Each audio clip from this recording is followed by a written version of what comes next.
Hello শাকসবজি প্রেমীরা এবং বীজ বপনীরা, বীজ ডাললেই চারা হয়। এই যে আজকে আমরা প্রস্তুতি নিয়ে শুরু করে দিলাম টবের মধ্যে কীভাবে বীজ থেকে চারা উৎপাদন করা যায়।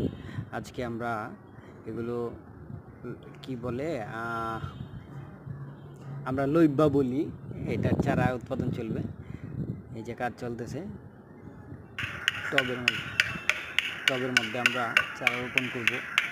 তো মাটিগুলোকে আমরা 2 দিন শুকায় নিছি। আপনার মাটিগুলো শুকায় নিতে হবে। প্রথমে লাগবে একটা বালতি, যেখানে চারা রোপণ করব।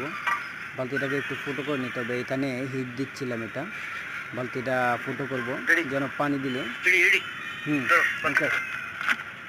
1 2 3 4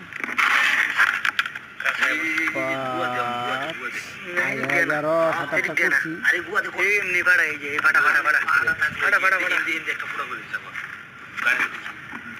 তারপরে আরও করছিলাম, এগুলো এখন চলমান। মাটিগুলোকে কীভাবে রোদ্রে শুকায় নিতে হবে, 2 দিন শুকায় নেওয়ার পরে তারপরে এই মাটিগুলো বালতির মধ্যে নিতে হবে, নিয়ে চাষ পদ্ধতি করতে হবে। Let's go. তার মধ্যে আমার এইটা হচ্ছে ড্রাগন, এটা হচ্ছে আমার অ্যালোভেরা, আর এটাও অ্যালোভেরা। এটা হচ্ছে আমার করলা গাছ স্বাদের, যার জন্য ঘুড়ি বানতেছি কষ্ট করে। সামনে আসতেছে ভিডিও।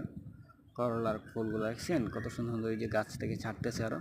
উফ, দারুণ লাগে, দারুণ দারুণ এক কথায়। এই যেটা তো পাথর কুচি গাছ, আরও অনেক গাছ লাগানোর ইচ্ছা আছে।